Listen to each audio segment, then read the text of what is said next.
Yes, in our last session, we set up a user account and an administrator account so that we could not have the risks of always running an administrator account when we're on the web. Well, that's good, except the new user account, the new account we set up, has very little on it. It's got Internet Explorer and one or two other things. And some people have asked how I move the desktop over to new accounts. Well, you can move all the items from desktop around, and there's instructions for doing that at Microsoft.com, the website, and also at other places on the web.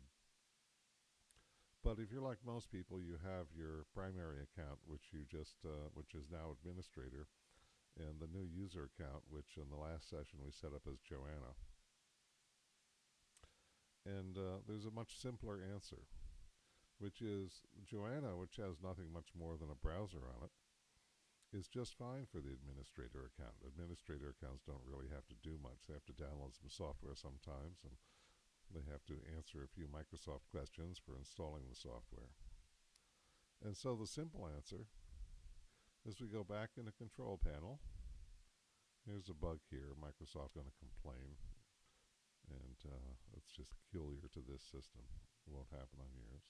So we're in the control panel. It may look differently depending on how you've set it up, but you select user accounts, just as we did last time.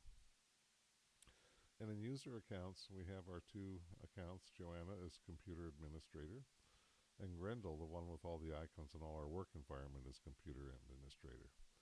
If we click on Grendel and simply say change my account type and make that limited, and then go down here and change account type, then all our ordinary stuff like emails and browsing and watching movies will all be just fine in the new user account.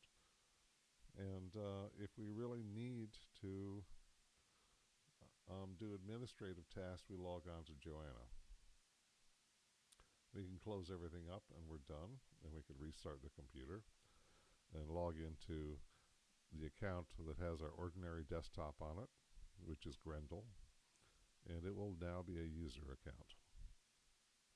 Just as a footnote, I find it very valuable to get one of those little notebooks or a steno pad and leave it in my desk with all my account passwords in it and not keep them on my computer drive.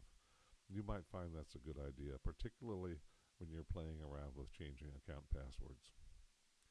So thanks. Well, now we're all set up and we're all done.